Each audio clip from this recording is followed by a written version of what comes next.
today, live reading from the Omaha World Herald, and the News Brothers are in place, ready to go right now. Let's say good morning to Jack Gibbs and Bill Eberhard. Good morning, fellas. Good morning to you, Tony. Glad Thank you, that Tony. You're here. Glad we're all here, I guess. Some days I don't know. Well, here in Omaha, the weather is beautiful, actually. It's a little chilly but the sun's out and it's going to be, I guess, kind of a mid-temperature day, I understand. But the darn wind, I don't know how it is out in mid-state or western state, but here in the eastern part of our state of Nebraska, it's blowing again. And so both Bill and I will be reading the World Herald and starting off from this article from Washington, D.C. The Navy will seek some $81 billion to buy 38 warships, submarines, and support vessels in the next 5 years. The dollar size of the proposal for fiscal 2017 through 2021, which Assistant Secretary for Acquisition Sean Shackley outlined yesterday for a Senate panel, is mostly in keeping with last year's 5-year plan. But it cut 10 vessels, including previously announced reductions to the troubled littoral combat ship. Meanwhile, it was revealed that the price tag for the most expensive destroyer built for the Navy is still growing. Updated figures from the Congressional Research Service indicate the cost of 3 ships in the Zumwalt class has grown 3.7%, or $450 million from the previous fiscal year. That lifts the total for the 3 ships is just over $12 billion. The first in-class Zumwalt that's under construction at Bath Iron Works in Maine has successfully completed builder trials. It will undergo acceptance trials later this month before delivery to the Navy, according to Matt Wickenheiser, a spokesman for the company. It's to be commissioned in October. It'll be followed by 2 more of the stealthy destroyers. The Navy wasn't overly alarmed by the revised cost estimates for the 600-foot ships. Captain Kent, who is a Navy spokeswoman, said the ships remain well within the program baseline. Cost overruns are common in first in-class military systems.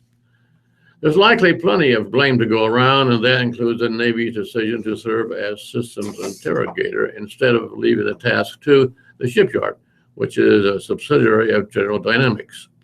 The Navy's overall budget plan calls for some spending about just under $15 billion on 7 officials next year, $17 billion on 8 in fiscal 2018, and some more billions of dollars up until the year 2021.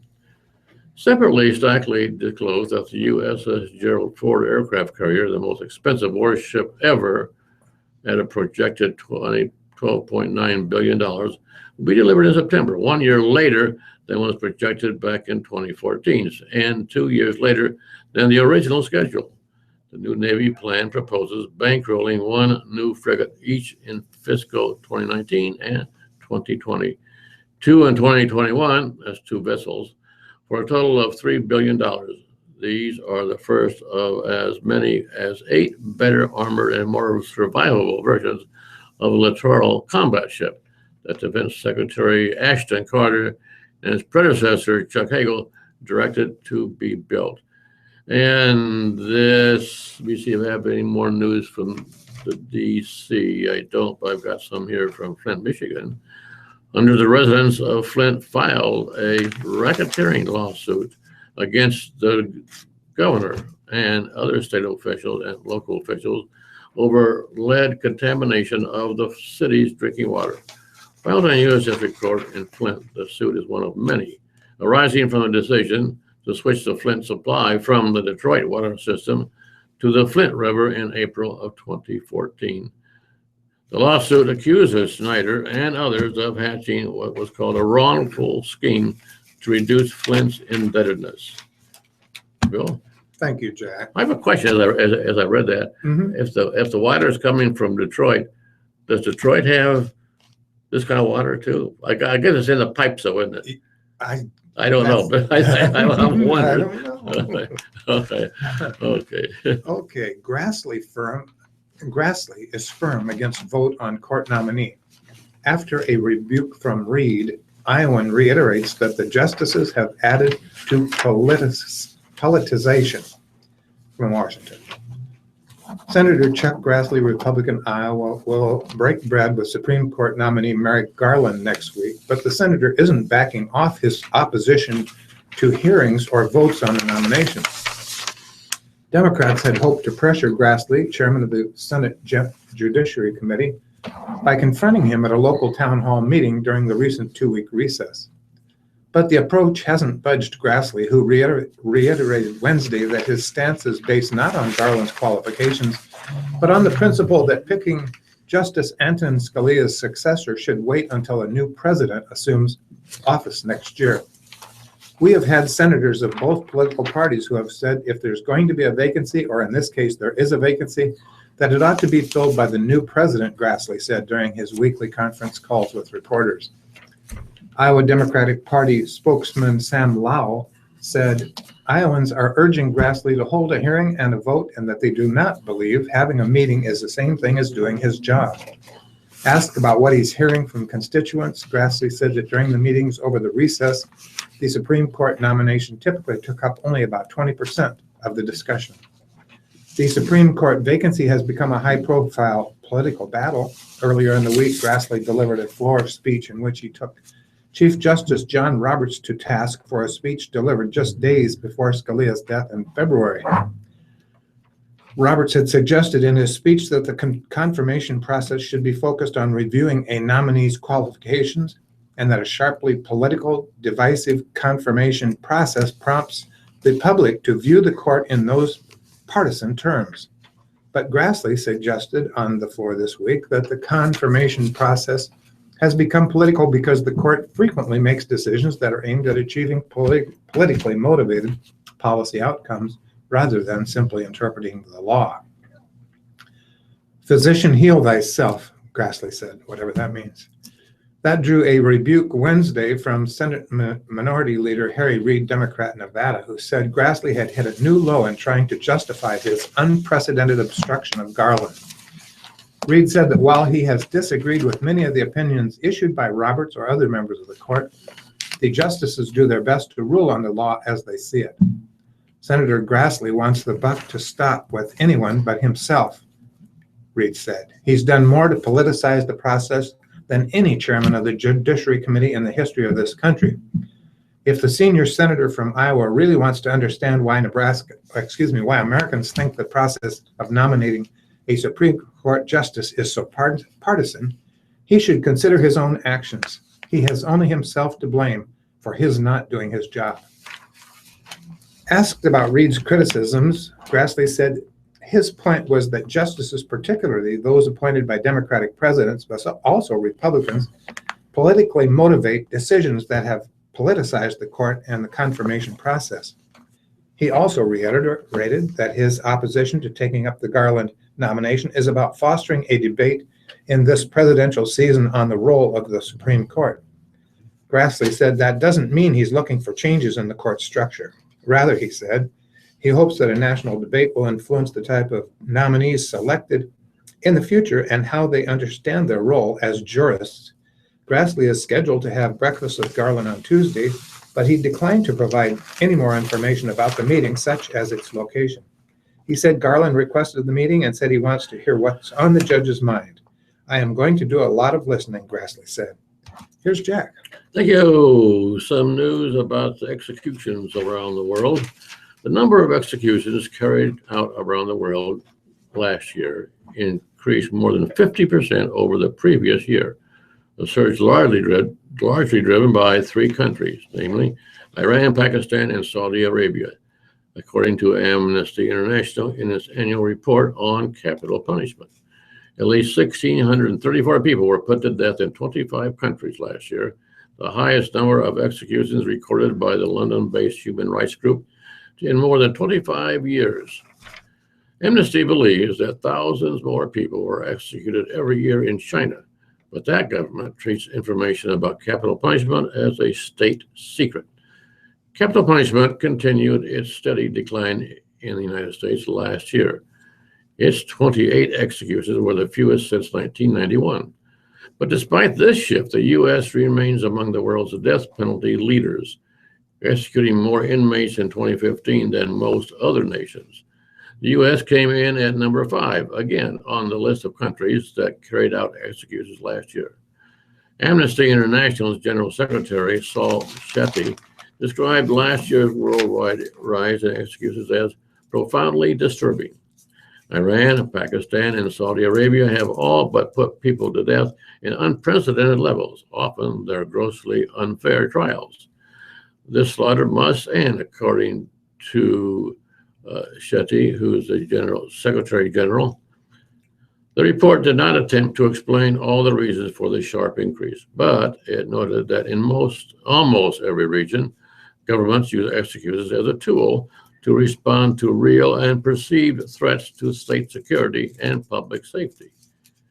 Iran, Pakistan, and Saudi Arabia accounted for 89% of the publicly disclosed executions that Amnesty International recorded last year. Amnesty, which opposes the death penalty in all circumstances, noted that there was movement against capital punishment here in the United States, pointing to the Pennsylvania governor's suspension of the practice and the Nebraska legislature's vote to abolish it, although that is on hold until voters weigh in. The list of executing countries comes with a bit of an asterisk. Although the U.S. had more confirmed executions than Iraq, 26, Somalia, 25, and Egypt, 22, Amnesty says it believes more executions probably took place in those countries. It just couldn't confirm them. So although Amnesty believes that Saudi Arabia, number 4 behind China, Iran, and Pakistan carried out more than 158 executions. In many cases, according to the report, the death penalty was applied to contravention or international laws and standards. For instance, Iran and Pakistan executed people who were younger than 18 at the time of the crimes for which they were convicted. The rise of executions in Iran, Pakistan, and Saudi Arabia was in stark contrast with the long-term trend toward abolition of the death penalty and de facto moratoriums on capital punishment in a growing number of countries. More than 2/3 of nations have abandoned the death penalty in law or in practice. When Amnesty first started tracking executions back in 1977, just 16 countries had fully abolished the practice, compared with 102. 4 countries, Fiji, Madagascar, and the Republic of Congo, and Suriname, removed the death penalty from their laws in 2015. Here in the U.S., all 28 executions were carried out by lethal injection, even as states struggled to obtain the drugs needed to execute people. Some details on the world's top executioners are this. China. Amnesty considers China the world's #1 executioner and believes the number of them there were in the thousands last year. Amnesty believes that China continued to impose death sentences for offenses that did not meet the standard of the most serious crimes, putting people to death. The country of Iran, authorities announced 400 executions last year. However, Amnesty said it was able to confirm through credible sources that at least 977 people were put to death, an increase of 31%. This is what happened in Pakistan. More than 320 people were sent to the gallows in that country, the highest number of executions ever recorded for the country in 1 year. Amnesty expressed grave concerns about the way that Saudi authorities impose capital punishment, saying the penalty is used disproportionately on foreign nationals, many of them with no knowledge of Arabic. Yep. Thank you, Jack. Pollution alert stills cars, fills buses from Mexico City. Mexico City residents packed buses and subway trains, and many walked or biked to work Wednesday as authorities barred millions of vehicles from the streets because of a pollution alert.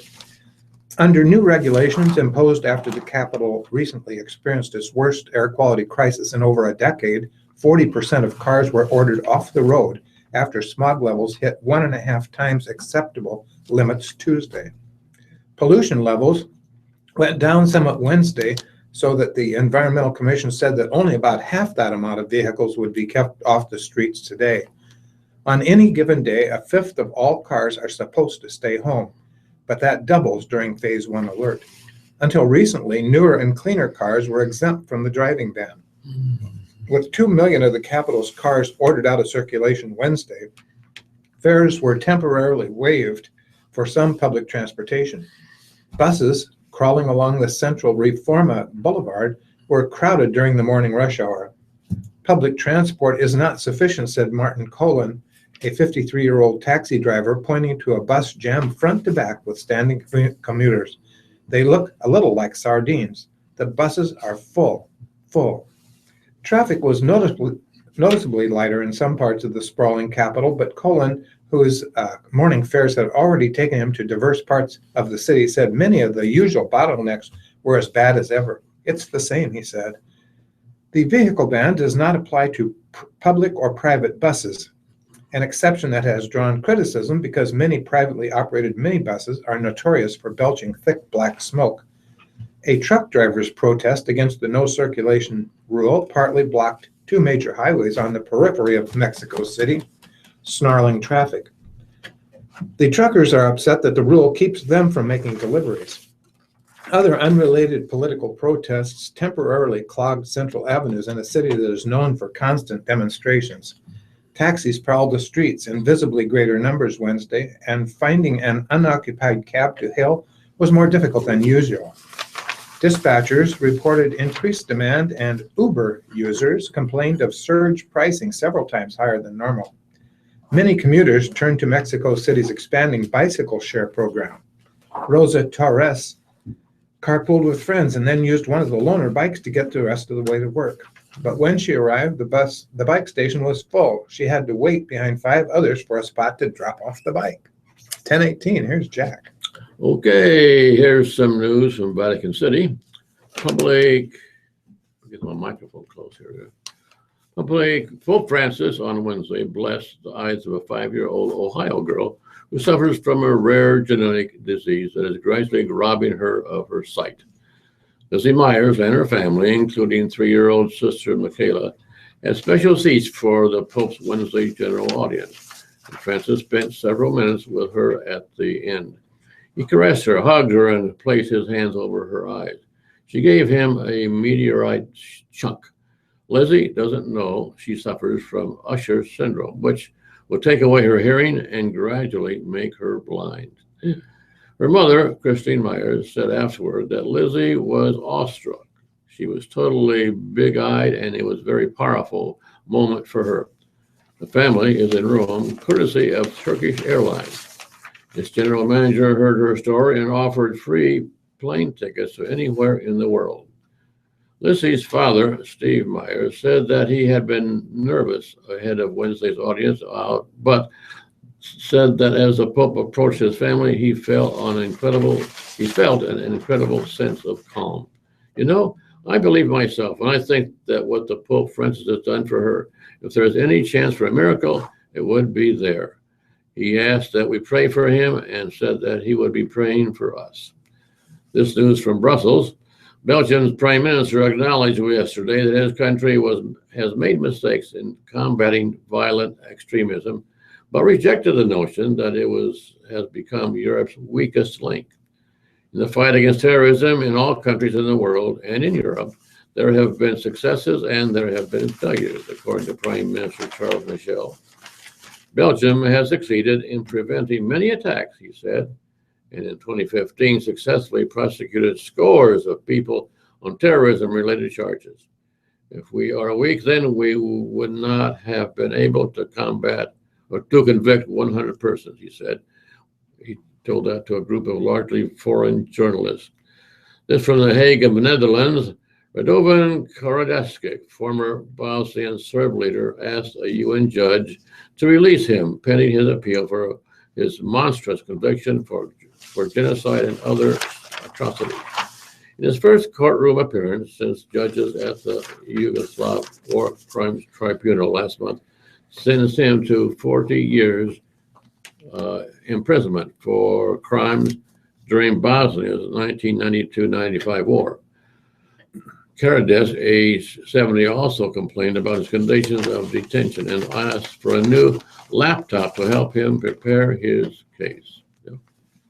Thank you, Jack. 422 million had diabetes in 2014, the World Health Organization reports from Geneva.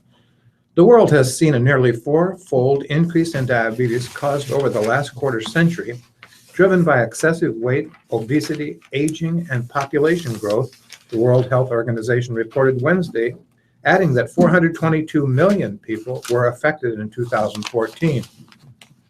In a new report on diabetes, the agency called for stepped-up measures to reduce risk factors for diabetes and improve treatment and care. WHO said 8.5% of the world population had diabetes 2 years ago, up from 4.7% in 1980. It blamed the increase on growing consumption of food and beverages high in sugar. And immigrants are face of rural change in Nebraska. Fears in Nickerson of a chicken plant altering the social fabric has been overcome elsewhere. A fear that Somalis and other immigrants would overrun their tiny Nebraska village of 350 prompted some people in Nickerson this week to try to put the kibosh on a proposed chicken processing plant. One man, a self-proclaimed Christian, said at a public meeting that he worries that the proposed plant and its 1,100 workers were attracting Muslims. Another said he once toured a chicken plant in California and experienced fear when he realized that few Caucasians worked there. Concerns that immigrant working low-paying jobs would change the social fabric of their communities might be new to Nickerson, but other rural communities have faced this debate in recent decades as new meatpacking plants attracted immigrants from Laos, Guatemala, and Mexico. It is a fear born more of an aversion to change than of racism, said Lazaro Spendola, executive director of the Latino American Association of Nebraska, who was born in Cuba and grew up in Venezuela. And he said it has also been stoked by an aggressive and toxic debate over immigration in this year's presidential race. But Spendola and others said such fears could end up costing Nickerson a chance at prosperity and growth, and they said it underscores a stark choice that many of isolated rural communities in Nebraska will face in coming years. They can either accept change and the role immigrants play in boosting rural areas, or watch their towns slowly die. I think this community basically wants to keep the things the way they are until the community basically dies out, Spendola said at the Nickerson event. I don't think it's racism. I think if you brought 1,000 Italians, Irish, or Germans who don't speak English, their reaction would be exactly the same. It's not so much a racial issue as an establishment change issue. Those who oppose the plant in Nickerson have voiced concerns beyond immigration, and some also have rejected public statements they perceived as bigoted, such as the comments about Somalis and Muslims made at a village board meeting Monday by John Weigert, a longtime critic of illegal immigration in the Fremont area. Here's Jack. Thank you. Here's some news about some birds. Okay. The sandhill crane migration through Nebraska is winding down, but that doesn't mean the spring show is shut down. An aerial survey earlier this week found an estimated 54,000 cranes in the Platte River Valley of central Nebraska, said Andrew Keevan, lead biologist at the Crane Trust near Wood River. Record numbers of sandhill cranes poured into the region in early March and kept coming and coming. There were an estimated 413,000 cranes in the area at their peak in mid-March. Most are now gone. We had virtually no birds in the eastern half of the Big Bend, Kevin said. There's still a fair number of birds on the western side. Viewing at Audubon Row Sanctuary near Gibbon will appear to be robust. The cranes are migrating from the Texas Gulf Coast and New Mexico to nesting grounds in Canada, Alaska, and Siberia. They stop along the Platte for several weeks each year to rest and gain energy for the final push north. The spectacle of the largest gathering of cranes in the world converging on the Platte in the spring attracts bird watchers from across the United States and abroad. Thousands of cranes around Kearney took advantage of light southerly wind and thermal updrafts to leave the area 3 days ago, said Gene Hunt, who's the superintendent of the Fort Kearny State Recreational Area.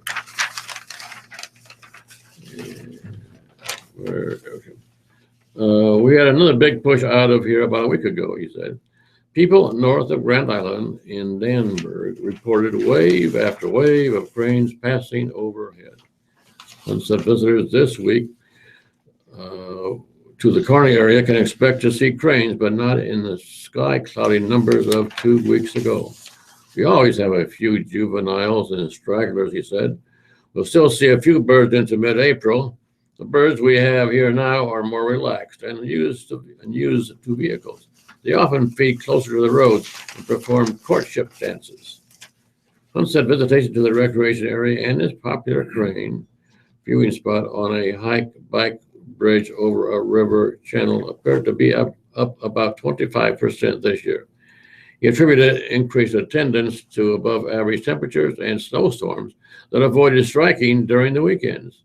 Row Sanctuary final viewing blind tour of the season will be Sunday evening. For birders who miss the cranes or can't get enough bird watching prairie chickens, For birders who miss the cranes or can't get through bird watching, prairie chickens are displaying mating rituals through April. Booming grounds known as leks, might be leeks, L-E-K-S, provide viewing opportunities for both prairie chickens and sharp-tailed grouse. The native male birds jump, prance, and pose against their competition in attempts to gain the attention of the female.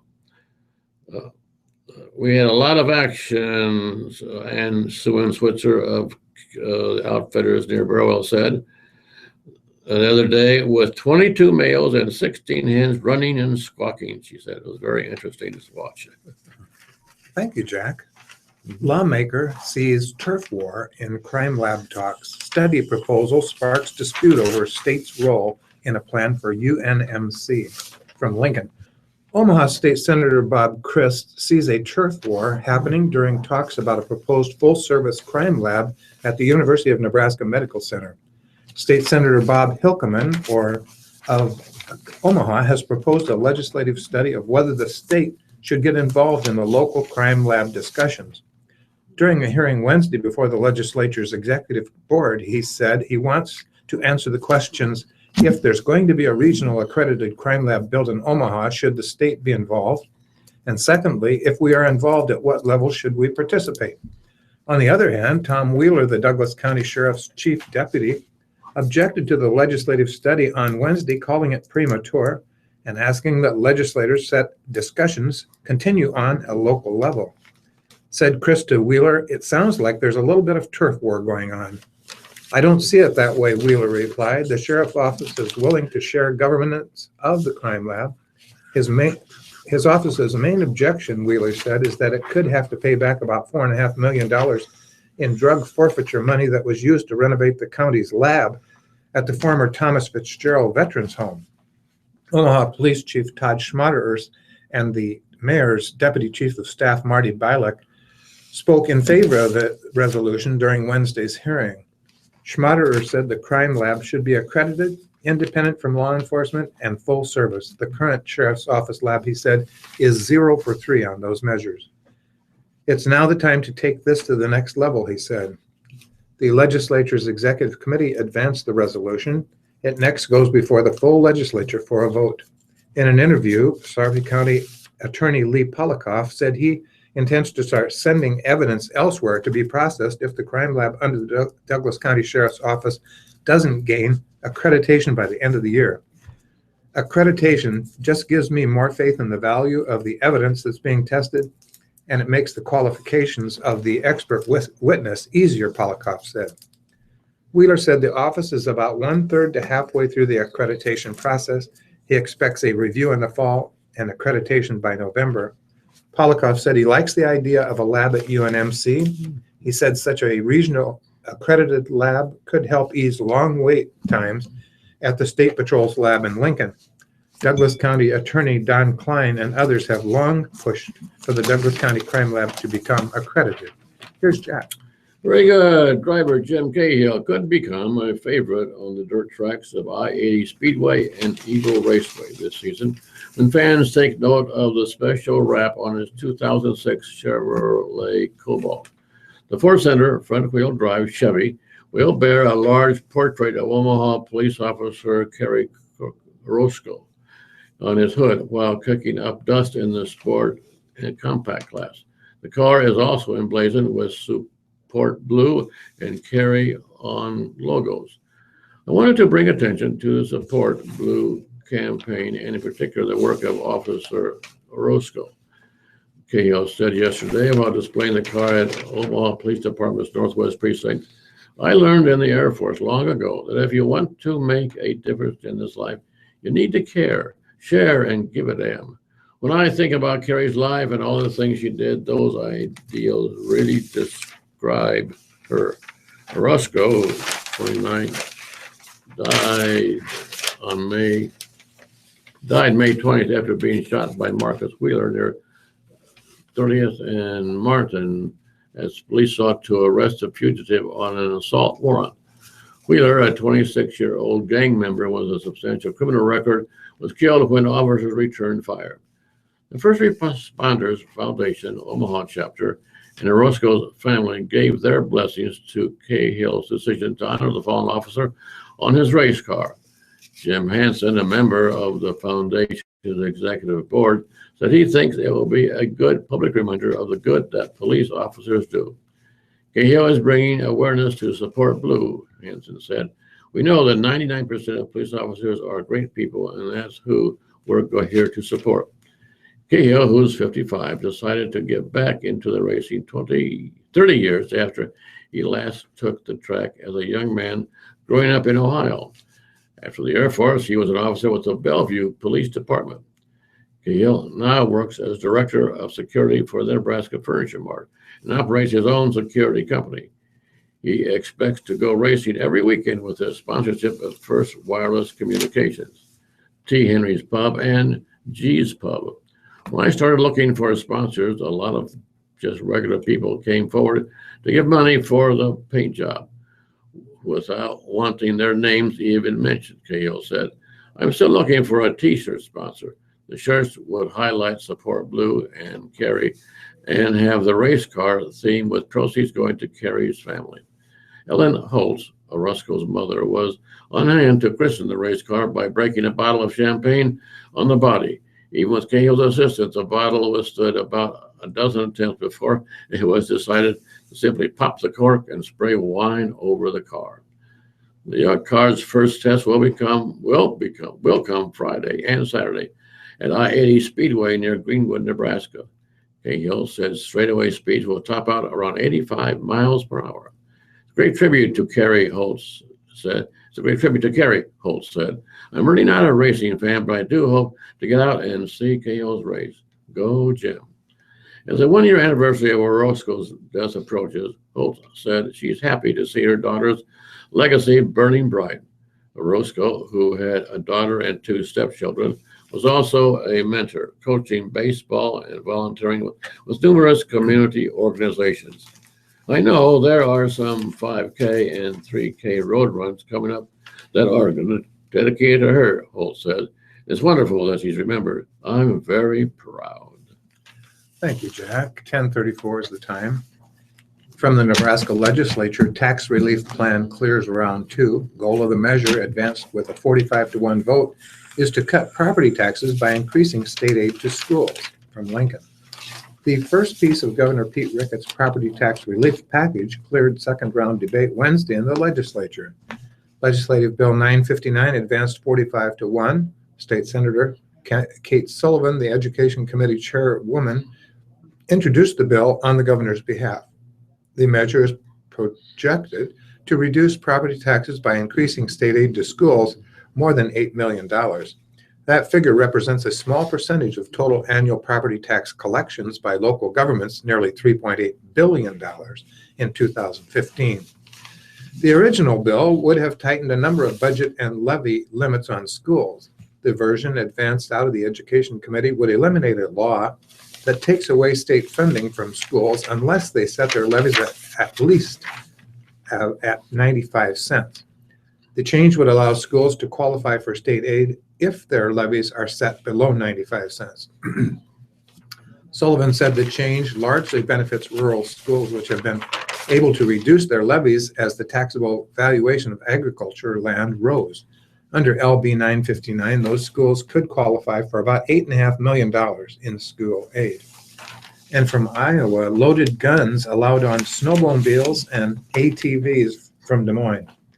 A new law will allow drivers or passengers in snowmobiles and all-terrain vehicles to carry loaded firearms. Governor Terry Branstad signed the legislation into law Wednesday. The law will allow people to carry a loaded firearm, whether it's concealed or not, though there are separate rules for gun owners who are on their private land and those who are not on such property. A gun owner on his or her own land will not be required to keep their gun permit on them at all times. They will also not be required to keep a firearm on a retention holster. Gun owners will still not be allowed to shoot a weapon from the moving vehicles. And also from Iowa, Senate okays penalties for repeat domestic abusers from Des Moines. The Iowa Senate has passed legislation that would increase penalties for repeat domestic abusers. The Democratic-controlled Senate voted unanimously 50-0 Wednesday in support of the bill, which would create a mandatory minimum punishment for stalking, harassment, and repeat domestic violence.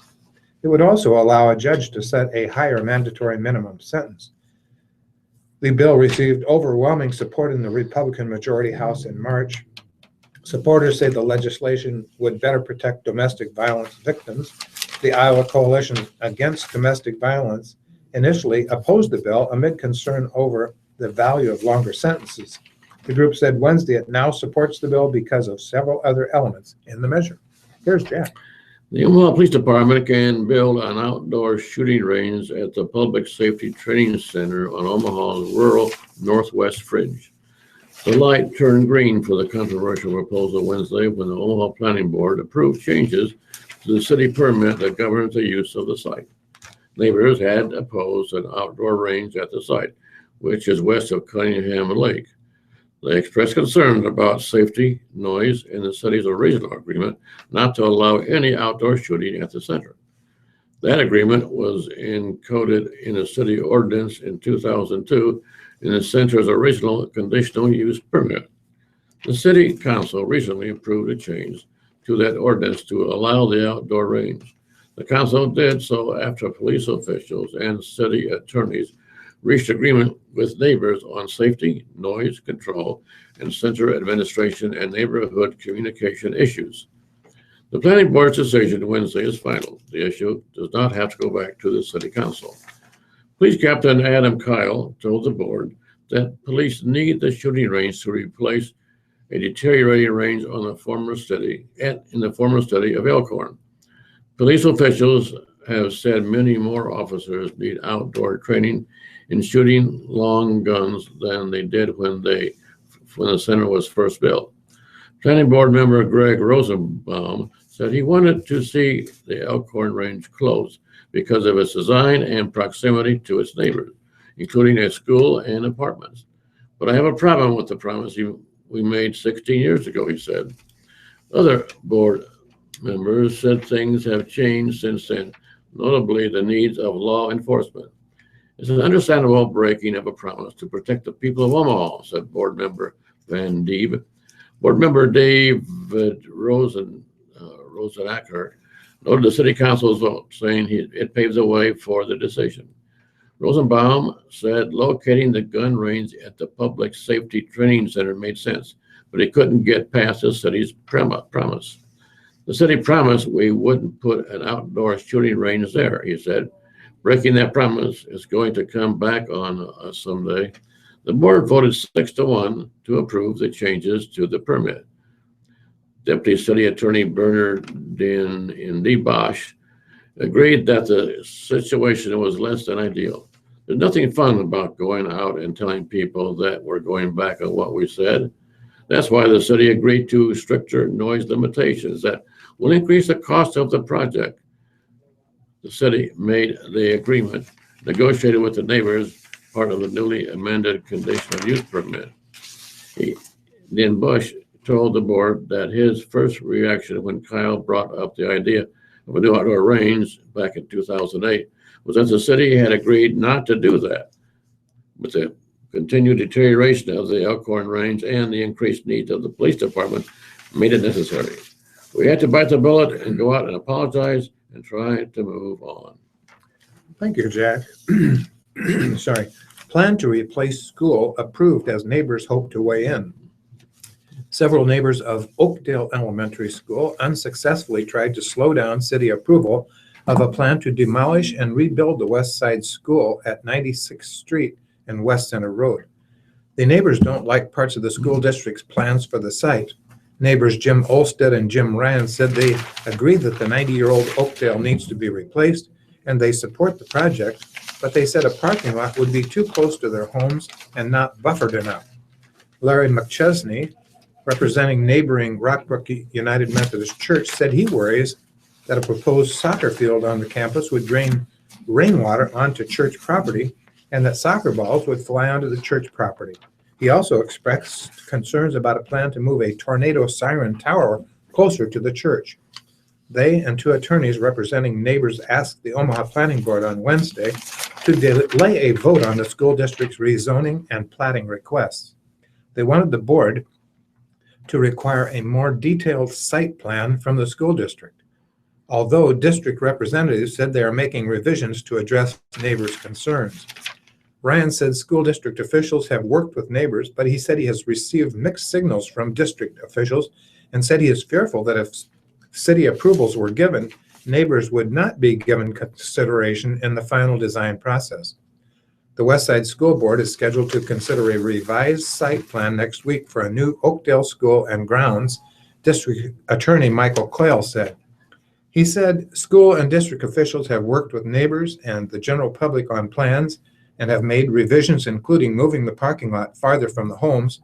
Coyle said the district would continue working with neighbors, but he said the site plan as submitted to the city fulfills the requirements of city ordinances.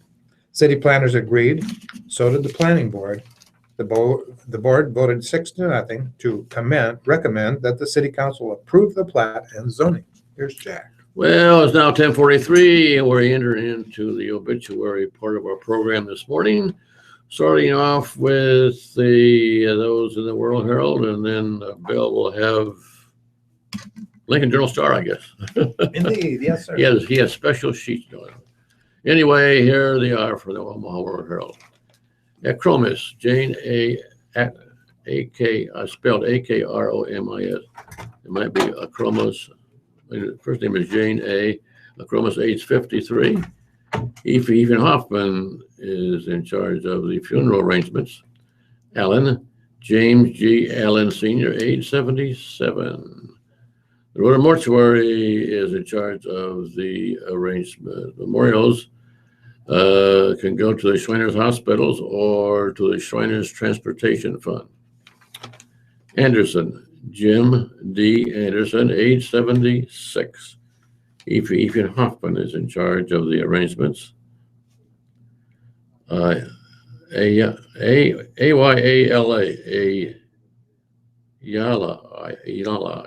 Ilala, age 91. Cariska Larkin's Tuskegee Funeral Home is in charge of the arrangements. Baker, Robert J., known as Robbie Baker, age 22, of Elkhorn, Nebraska. The Wright's Funeral Home is in charge of the arrangements. Bill Gary, B-I-L-G-E-R-E, Bill Gary, Michael W. Bill Gary, age 77. Ethan Hoffman is in charge, and memorials may be made to the Children's Hospital or the charity of your choice. Blazing, John, J-O-N, John A. Blazing, age 49, of Shorewood, Minnesota. The Huber Funeral Home, located in Excelsior, Minnesota, is in charge of the funeral arrangements. Boyden, Matthew S. Boyden, age 29. The Bethany Funeral Home is in charge of the arrangement. Memorials will be directed by the family. Davis, Hal A. Davis, age 90. Ethan Hoffman is in charge. Dulaney, John W. Dulaney, age 76. Born in 1939. Ethan Hoffman is in charge. Memorials, there are no memorials, there's just Memorial Park. Next one, Edwards, Albert, known as Al Edwards, age 71. The Livingston Sonderman Funeral Home located in Grand Island is handling the funeral arrangements. Memorials are suggested to Boys Town. Franna, Deborah, known as her maiden name was Adams. Deborah Franna, age 58, of Columbus, Nebraska. The Gass Haney Funeral Home in Columbus is in charge of the funeral arrangements. Gibbons, James P., known as Jim. Gibbons, age 86. Crisco Locken Saskevich Funeral Home is handling the funeral arrangements.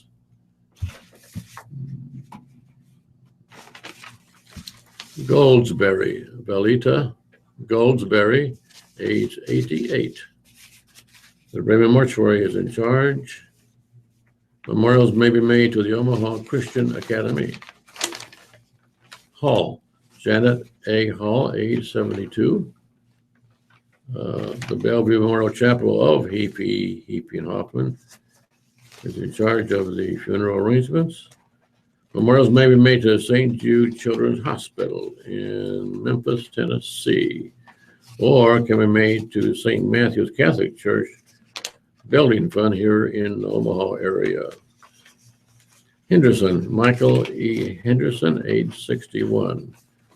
The Good Shepherd Funeral Home is in charge. There will be no services.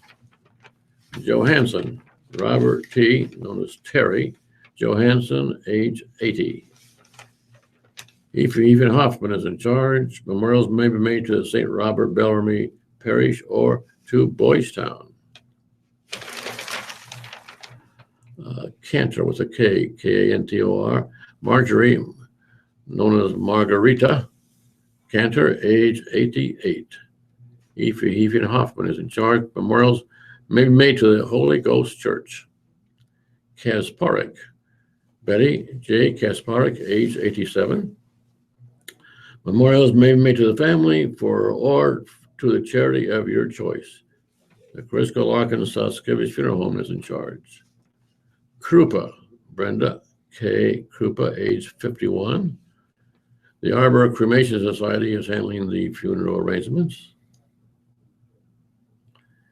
In lieu of flowers, an account has been set up in her name at the Great Western Bank. It doesn't give the address of the Great Western Bank, but I'm pretty sure it's here in Omaha. Lamata, L-A, and then capital M-O-T-T-E, Lamont or Lamati, Robert R., known as Rob Lamati, age 51. Ethan Hoffman is in charge.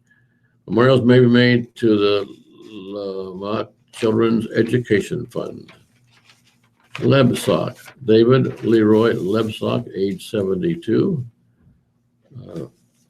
Hosman, what's an H.A. Hosman Funeral Home located in Wayne, Nebraska, is handling the arrangements. The memorials may be directed to the Lebsock family for later designation. Legger, Ellen Marie Legger, age 87.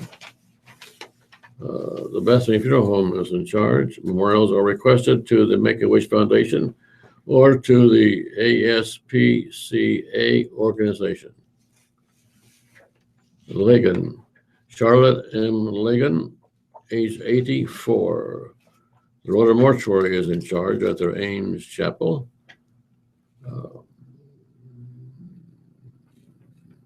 I don't see any memorials. Next one is Milewski, M-A, no, I don't know an L, but I think it's MaieFski, James E. Majewski, age 54. The Omaha service will be held early in the summer of 2016 with the complete notices then. McKeon, Karen I. McKeon, age 75. Ethan Hoffman is in charge. Memorials may be made to the Father Shane Scholarship Fund at St. Robert's Church or the Sienna Francis House. Mulnix, Jean B. Mulnix, age 91. Ethan Hoffman is in charge. Memorials may be made to the Carter Lake Presbyterian Community Church. Nanfito, Mildred T. Nanfito, age 99. Johnny Gentleman is in charge of the funeral arrangements. Nuno, David J. Nuno, age 62, of Council Bluffs, Iowa. Hoy Kilnoski Funeral Home and Crematory in Council Bluffs is handling the arrangements. The family will direct memorials. Paskatch, Donald G. Paskatch, age 80. Kariska Lockens Susquehanna Funeral Home is in charge.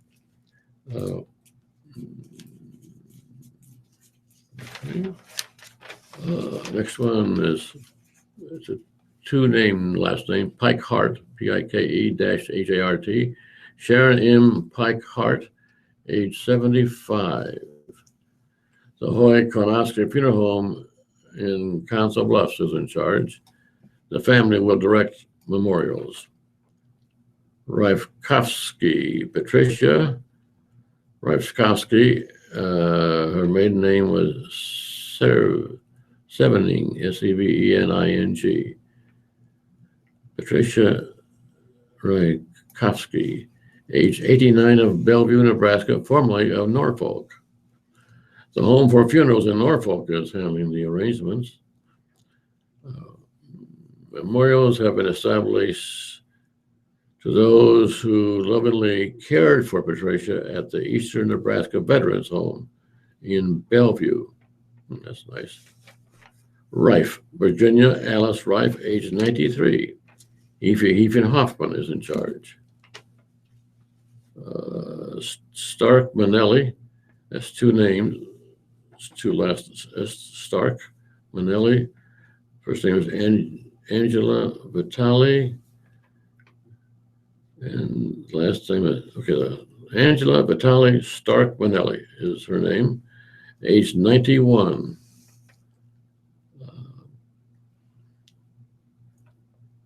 She passed away in Santa Barbara, California.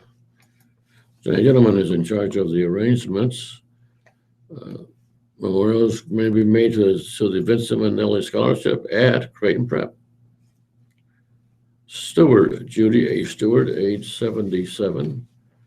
The gentleman is handling the arrangements. Memorials may be made to the Henry Dorley Zoo or the Kuntz Memorial Lutheran Church. Weatherly, Michael G. Weatherly, age 36. Let me see.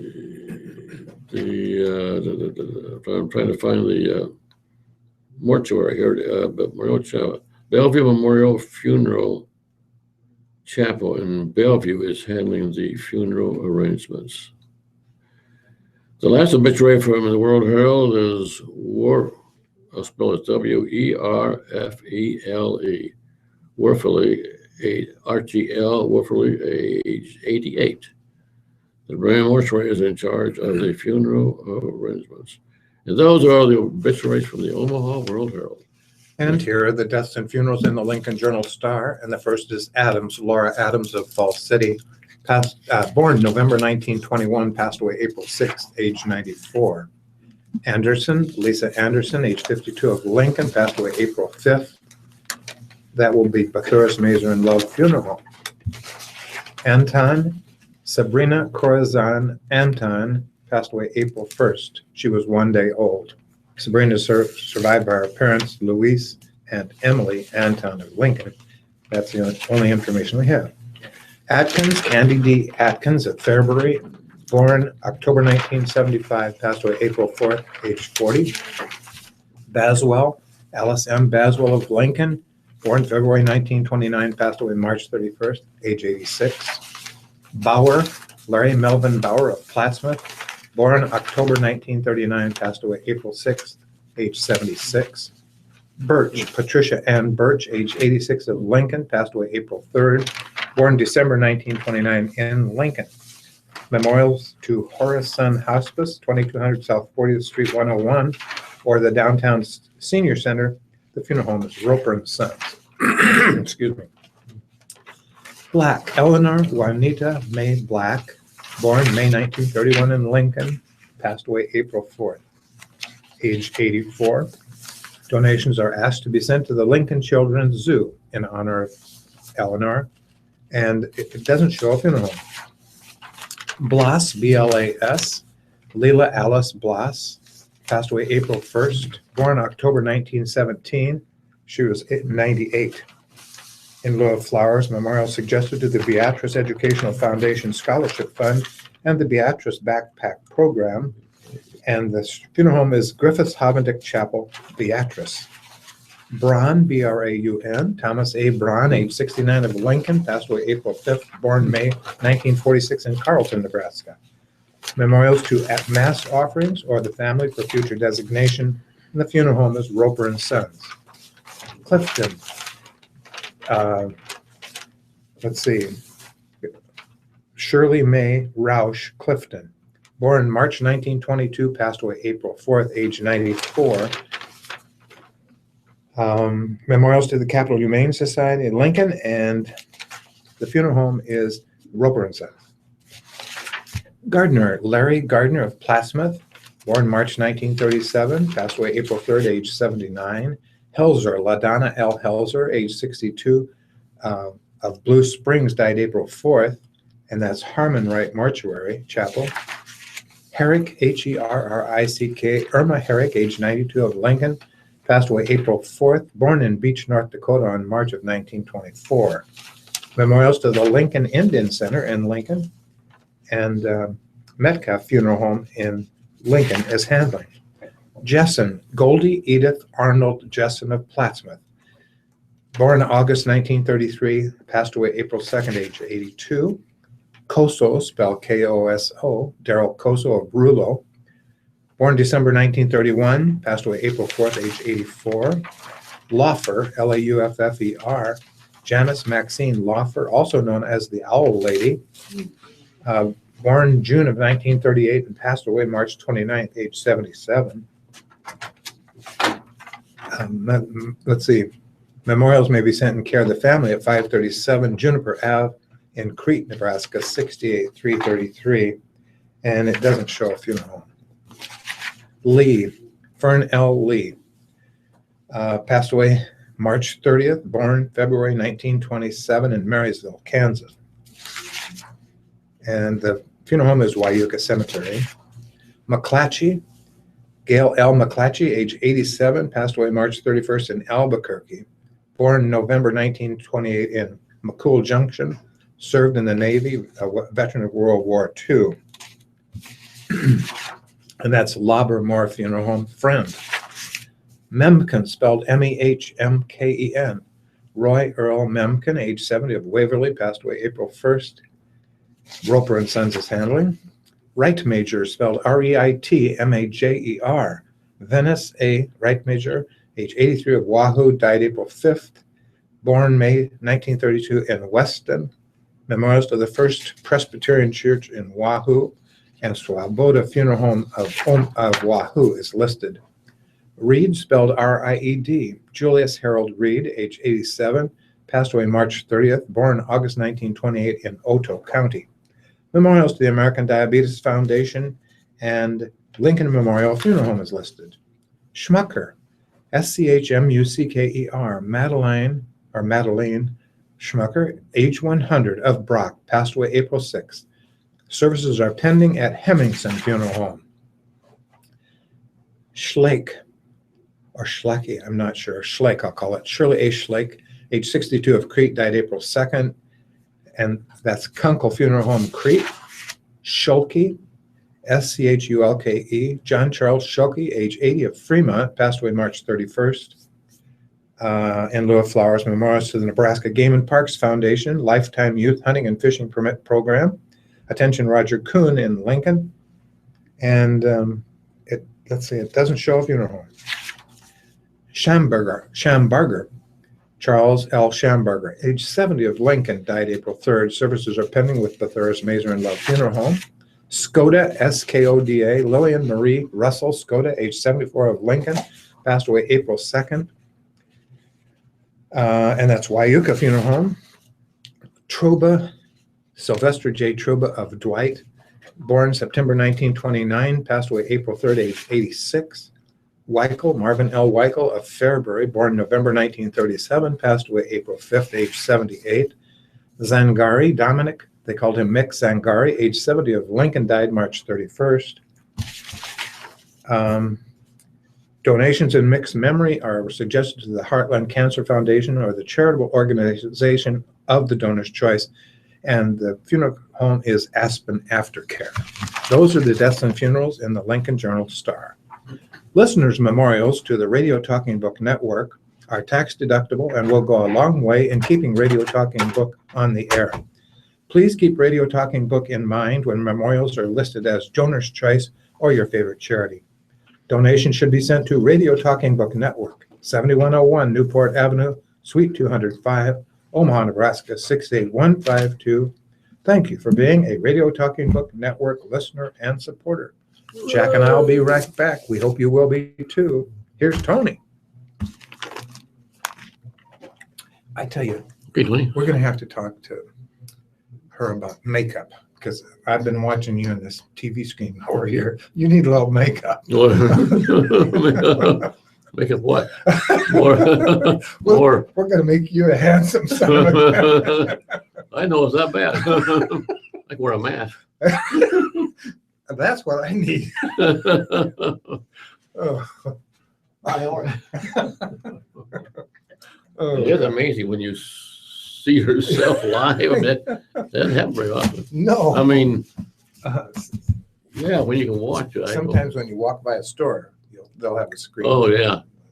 That's funny. It's like, I remember the first time I ever heard my voice. I was like 10 years old or so. My dad had down at his office a transcriber or something, but it was like a roll about so big around, and it went around, and there was a little needle or something that I just put the voice on this little tube type of thing. Yeah, made out of wax. Yeah, right. Good night. Yeah, and I remember, my dad would say something like, well, I don't know what he said, I guess, but I talked for a little bit, and then he played it, of course, and I was just amazed. Wow. Yeah, when I started at Union Pacific, they still use those, and then they went to a wireless or something like that. Yeah. They had gaboons sitting by that next to people that chewed tobacco. A spittoon? Really? Was that sound too? Yeah. It just hit the Splash. Oh, hell's bells. Yeah. We had some of those old guys that go to sleep with the switch. Yeah, right. We had some boring jobs. Now, do I need my eyes, my ears? Well, no. I need more hair, right? I wouldn't want to say that. Oh, I tell you, that's another thing is occasionally a picture will show up and it like shows the back of my head or the top of my head. I can't believe it. That's what they see. Throw that one away. Throw that one away.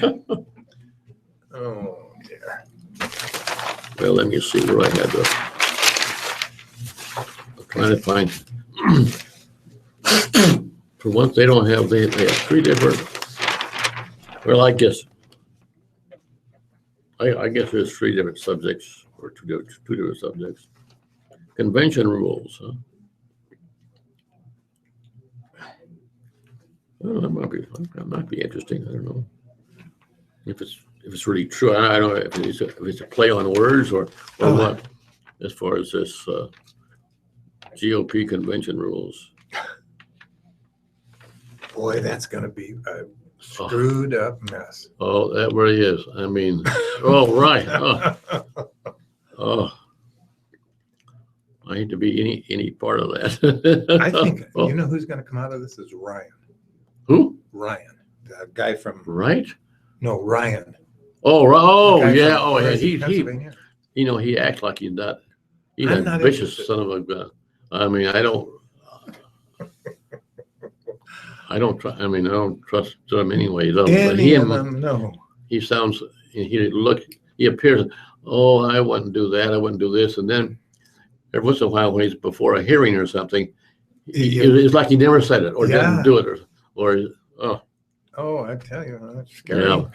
What's his first name? No. Paul. Paul. All right. Okay. I had to think. I didn't know. Couldn't remember either. Oh dear. I hope he's putting sound in here because we don't have any sound. Oh. He'll realize it. Oh, he's talking, so yeah. I guess he'll do something to put sound in here or sound out, I guess.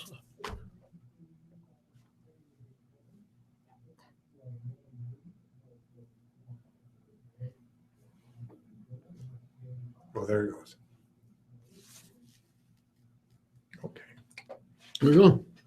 Hi there. We're back for the second half of our newspaper reading this morning. You great people out in the Midlands. Starting off with an editorial. This one is written by Jonathan Breststein of the Bloomberg View. And the title says something about the GP convention rules. So I'm hoping this could be educational for you great people out in the Midlands and for me also. Here's what it says. The guy who's doing this, James Bernstein, he's writing for the Bloomberg View. Okay, here we go. Rules and regulation and credentials could prove extremely important in the Republican National Convention if no candidate has acquired the necessary 1,237 delegates, and possibly even if one does. Yet, you shouldn't believe the hype about Rule 40B, that the fight over this rule will wind up determining the nomination for at least force a choice between only two candidates. In fact, it's unlikely to make any difference. That rule is designed to ensure a smoothly running convention by limiting the number of candidates who can be formally nominated. It was strengthened in 2012 to prevent Ron Paul from getting a formal nomination. Instead of needing a plurality of the delegates in the 5 states, Republicans in 2012 required a majority of delegates in 8 states, a much tougher hurdle. Either way, however, this rule would prevent John Cassius, who now has won only a single state, Ohio, or any other candidate from being formally nominated before the first ballot. In other words, the rule would appear to limit the convention to a contest between Donald Trump and Ted Cruz, who both have met that standard. But that's not how the rules work in practice. First, delegates can vote for a candidate who does not qualify and has not been nominated. In fact, some delegates will be bound to vote for a candidate who does not qualify. The convention, if it follows precedents, will allow, but not officially tabulate, those votes. The number needed to win is still a majority of the total number of delegates. 1,237 votes as a threshold in 2016. So narrowing the official choices to 2 candidates does not ensure that someone will win on the first ballot. In other words, we could get a first ballot that looks like this, namely Trump 1,150, Cruz 1,000, John Cassius 180, Marco Rubio 100, along with a smattering of other candidates. The official tally would include only Trump and Cruz, and since neither would have hit the 1,237 mark, at least one more ballot would be required. On subsequent ballots, new candidates can qualify for official nomination if they can provide evidence that they've cleared the 8-state standard. Unless the rule changes, it wouldn't bar a third or fourth or fifth candidate from being nominated, as long as he or she can demonstrate sufficient support. So, any candidate who actually has the votes will be able to win under the 2012 version of Rule 40B. It's very likely that delegates for Trump and Cruz will make up the majority of the Rules Committee and, at least initially, of the convention. So they could strengthen Rule 40B and attempt to prevent any newly qualified candidate from being nominated on the later ballot. I'm skeptical, however, that any such rule would hold in practice. If the convention truly deadlocks and the delegates decide to turn to a new candidate, then I'm confident that they would simply do so, rules or no rules. Ultimately, a majority of the delegates backed by the convention chairman can do whatever they want to do. You're right. It's possible to imagine some rule changes that could matter a lot. For example, if delegates bound to vote for a candidate on the first ballot were instead freed to vote any way they want, but the rule about when candidates are officially nominated doesn't seem likely to make any difference at all. I could read that 3 more times. I wouldn't understand it. Yes, it was. Did you understand that? No, I didn't. I mean, it's bad enough reading it and trying to understand it, let alone just hearing it. Honestly. Well, Anyway, that's what Jonathan Bernstein, the Bloomberg Review, has to say about it. okay, and here's from the Public Pulse. They say, saying no to alleviating pain. Have you ever watched a child have a seizure? It is horrible to see a loved one, a little child, shaking uncontrollably, and the only thing you can do is hold him to protect him from injury. Then it is over for a while. Then another seizure starts to ravage him, and later another one, maybe over 50 or 100 each and every day. There is a possible solution, medical marijuana, widely publicized as a salvation to the horror. 23 states and the District of Columbia have approved it, but not Nebraska. The story, Pleas for Sick Kids Can Save Medical Marijuana, April 6th, World Herald. No, here, let the little children suffer. Signed, Tom Black, West Point. And the next, a blow to democracy.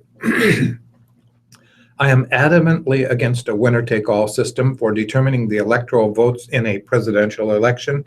The story is Ending Split of Electoral Votes Has a New Life, April 5th, World Herald.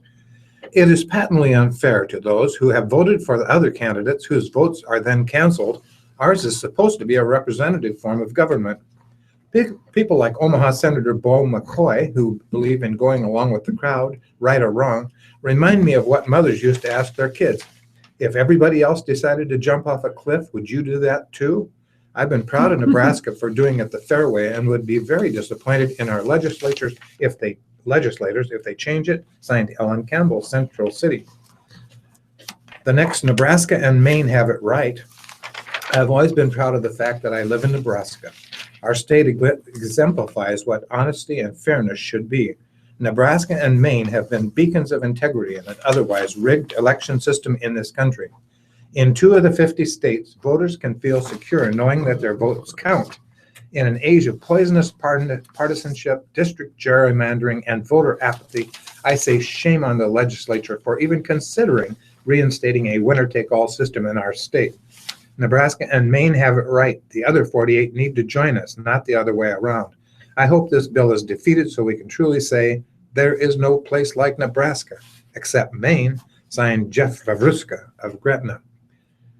And one more, a system open to abuse. The discussion about how, or even if the police should use seized assets of suspected criminal activities to fund police work goes back a ways. That was the story. Omaha police try to derail bill on asset seizures, April 4th, World Herald. Here is Adam Smith, 18th century political theorist and author of the seminal Wealth of Nations on the subject. This scheme of making the administration of justice subservient to the purposes of revenue could scarce fall to be productive of several very gross abuses. That was contributed by Peter Vidito of Omaha. Here's Jack. Here's our trail written by Doyle McManus, and he works for the Los Angeles Times newspaper. Here's what he has to say. Former Defense Secretary William Perry, one of the nation's wise men on national security, delivered an arresting message last week, namely, we're about to find ourselves in a new nuclear arms race. The danger of a nuclear catastrophe today is greater than during the Cold War, Perry said. The danger stems not only from terrorist groups like the Islamic State, which would gladly steal or buy nuclear material on the black market, but also from the huge nuclear arsenals the U.S., Russia, and other big powers maintained more than 20 years after the end of the Cold War. Those nuclear forces are bigger than they need be, almost 16,000 warheads in all, and they still include hundreds of missiles on hair trigger alert. We've avoided a catastrophe more by luck than by good management, Perry told a meeting at the Atlantic Council, which is a nonpartisan think tank. In 2007, Perry joined with former Senator Sam Nunn and former Secretaries of State Henry Kissinger and George Shultz, two Democrats, two Republicans, to urge that the U.S. make the abolition of nuclear weapons a formal goal. President Obama embraced the idea of negotiating a treaty with Russia to cut both countries' arsenals. But since the 2010 pact, progress toward nuclear disarmament has virtually stopped. Both Russia and the U.S. have launched expensive plans to modernize their nuclear forces, reaffirming the weapons control, central control, and national security. In Obama's case, the modernization program, which will cost an estimated $355 billion over 10 years, was the price of winning Republican votes in the Senate to ratify the 2010 treaty. As Russia builds new weapons, I have no doubt, Perry said, that the U.S. will follow suit. So, Perry is trying to revive a proposal that a handful of arms control advocates have floated in previous years. The U.S. should eliminate all of its 400-plus land-based nuclear weapon missiles. For decades, the U.S. nuclear strategy has relied on a triad of weapons platforms, land-based missiles or ICBMs, manned bombers, and submarines. The basic idea was redundancy. If one system was knocked out by an enemy, the others would still be available. Over the years, however, U.S. nuclear submarines have been virtually undetectable. Stealth bombers are difficult for opponents to find as well. Land-based missiles, by contrast, are more vulnerable. They're stuck in one place. Their locations are known to the Russians and other potential enemies. That means they face a dilemma known as the use it or lose it For if an apparent attack against U.S. missile bases is detected, officials will have only a few minutes to decide whether to launch the missiles or to lose them. And then that makes them susceptible to false alarms, which actually occurred several times in both the U.S. and Russia during the Cold War. Their vulnerability is still there. The way to solve it simply to eliminate the ICBMs, Perry said. It's an unorthodox suggestion, and there are counter arguments, of course, mainly that ICBMs provide insurance if an adversary somehow knocked out every submarine and every bomber. But the doctrine sometimes sounds more like force of habit. It has worked for us for decades. Air Force Secretary Deborah James told a congressional committee last month. The ICBMs are considered responsive. The sea launch are considerable survivable, and the bombers are flexible. I think Perry has a better argument. The case for keeping land-based missiles is weak. The danger they present is real. I'd like to see a serious debate on those issues among the candidates for president. Senator Bernie Senator Bernie Sanders has said he thinks the modernization plan is a waste of money. Hillary Clinton has suggested that she's worried about the cost, but hasn't taken a firm position. Ted Cruz has said he wants to spend more money on defense, including nuclear weapons. Donald Trump When conservative radio host Hugh Hewitt asked Trump for his position on the nuclear triad last year, he said, "For me, nuclear is just the power. The devastation is very important to me. We deserve better answers than that. It's a matter of survival." Thank you, Jack. 11:21 is the time. Moving on to today's living and entertainment. Here is Ask Amy Dickinson. Mom worries daughter is a self-absorbed jerk. Dear Amy, I am the mother of a 21 and 19-year-old daughters. They are both in very self-absorbed stages, the older more than the younger. I've tried to encourage them to think generously and empathetically about others, but my oldest self-absorbed attitudes toward myself and family members have been the subject of family concern for 8 or 9 years now. I have frequently had to intervene with people who are unhappy with her sarcasm and snarky attitude. My husband sits back and does nothing, even if I talk to him. I have recently been diagnosed with stage 3 breast cancer. I've told both my daughters, despite my diagnosis, I still find myself having to cut through my oldest daughter's lies and try to help her solve or figure out major issues in her life. Recently, I opened my computer and found she had left her Facebook page open. I read her messages to her sister about how stark raving bonkers I am. It is a shock and heartbreak to see how she speaks about me despite all my efforts to help her. I am tempted to give up. I need to focus on my recovery, but my heart is breaking that my daughter has grown up to be so self-absorbed. I have worked so hard to love and care for her. I've endured all of her teenage issues. How do I deal with this child? How do I deal with my husband who refuses to get involved? Signed, Heartbroken. Dear Heartbroken, it is possible that your behavior up until now has actually enabled your daughter to be more of a jerk. Why are you explaining or apologizing to people for her offenses? Is it because you are embarrassed to have raised a daughter who lacks the qualities you prize? If so, you should say, I am very embarrassed, but I can't clean up her messes. I realize that this is disappointing, but for a variety of reasons, your daughter is an obnoxious and selfish knucklehead. Surely you knew this before you clicked onto her private messages for confirmation. And by the way, these messages were unkind, but this is exactly the way Kardashian daughters talk to and about their mother. This is immature and obnoxious, but should not be taken as gospel.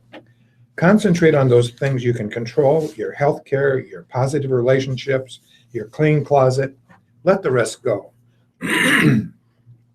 Not all horrible 21-year-olds grow into horrible adults. Give your daughter the good news. She will now be responsible for her own actions. Yay! In addition to your own powerlessness, the stress you are taking on is very bad for your health. If you ask your husband to do specific things other than trying to control the lack of empathy and character of an adolescent, he might rise to the occasion. Dear Amy, I'm about to marry the love of my life after we graduate from college this spring.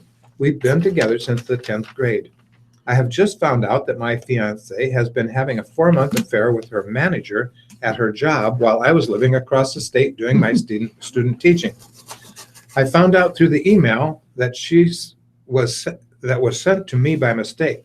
She at first denied it all, then broke down and confessed in the face of overwhelming evidence. She said it was a one-time sow her wild oats thing and broke off with the guy. She says she wants to marry and spend her life with me. She says she's never loved him and that this is her one and only slip-up in 6 years together. I love her, but can I trust her? Signed, Confused in California. Dear Confused, a one-time oat sowing usually involves a night of abandon preceded by too many cocktails. A 4-month affair is a relationship. You should both agree to postpone the wedding in order to take the pressure off so that you can attend a full course of premarital counseling. Many couples recover successfully from cheating episodes, but you really do need to work it through together. And the last, dear Amy, I lost in California is a teen lesbian who wanted to go to the prom with her girlfriend. Lost is not out to her parents, however. I did the check-in at my daughter's prom, and I'm happy to note that many girls go as each other's dates. It's fun to go with friends, signed, a supported mother. And she says, dear Mom, absolutely, I love this trend. Thank you. Here's Jack. Well, that sounds complicated. Okay, I'm gonna try and make this understandable and not get confusing. It's about a word, internet, I-N-T-E-R-N-E-T. This summer, the internet with a capital, it talks about the word internet with a capital I or just small letter I. Okay. This summer, the internet with a capital I will become the small I internet, at least according to the widely followed style book of the Associated Press. The change was announced over the weekend at the American Copy Editors Society annual meeting, setting off a round of arguments about whether lowercase internet is a good thing or a bad thing. For some, the small case I internet represents a long overdue acknowledgement that the internet, capital as a term, has outgrown its capitalization. For others, it's just wrong. Namely, the internet with capital I refers to a specific network of smaller networks and should keep the capital I that distinguishes it from any other plain old internet of connected computer networks. There are a few moderate opinions, at least, on the internet about the matter. What a shame, wrote Seth Maxson in the magazine Slate. The New Republic, meanwhile, declared finally. The reply to the Associated Press Styles Book's tweet about the coming change reveals similar divisions. You change that, capital I, in the internet to lowercase, and you're entering a world of pain, one frustrated follower wrote. Another responded this way. Dreams do, with both capitals, come true. We asked Bill Walsh, the copy editor who oversees the Washington Post style book, about the Associated Press's change. He argues that the capital I should stay, and at the Post, it will. It's possible we'll reconsider down the road, Walsh wrote in an email, but for now, Washington Post style will retain capitalization for the word internet. The word could just as easily have entered the language as a common noun, like electricity, but it didn't. It was a name for the network, not just a newly coined word for the network, and to me, it looks sloppy, at least for now, to ignore that president just because people don't use the shift key much anymore. Internet with a capital I was twice as frequent as the small I internet between the year 2000 and the year 2012, according to Oxford English Corpus, which is a huge database that includes everything from academic papers to internet comment sections. Yeah, the capital I internet has outpaced the small I internet by only a slim margin since the year 2012. By late 2015, that margin may have disappeared. The lowercase version will eventually win the day, she argued that way. It's kind of confusing. Yeah, thank you. Here's something a little different. Newly hatched chick boosts condors, small numbers. California condors are a bit gross. They are vultures, so they're basically garbage disposals. They eat dead animals, usually ones that have been hunted, and gulp down chips of bone for calcium.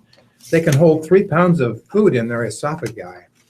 Their orangey red heads are wrinkly and bald, the better to keep clean from carcass germs, and they emit noises that sound like mini dragon roars. To stay cool in hot weather, they urinate on their legs. But even nature's uglier creatures experience the beauty of childbirth, and now you can see it too. For the first time, the early moments of a wild baby condor's life is live streaming from a California cliff to the world. The egg began cracking Monday morning, and a chick with downy white feathers began emerging. The hope is that the chick will survive to adulthood and bolster a growing but still fragile population of the critically endangered birds which live in California, Arizona, and Baja California. We hope it, the live cam, will really raise awareness about these spectacular but highly endangered birds and the threats they face, said Charles Eldermeyer of the Cornell Lab of Ornithology, one of the organizations behind the Condor Cam. We know from past experience that people form a real emotional connection to the birds they see on the cams as they witness a part of nature they have never seen before. The chick is hatching in a cliffside nest at the Sespe Condor Sanctuary near Hopper County National Wildlife Refuge in Ventura County, California. The mom and dad are known as Condor number 111 and Condor number 509. They've been going together since the fall of 2014, and it is a very May-December kind of relationship. She's 22, a product of captive breeding at the San Diego Zoo Safari Park.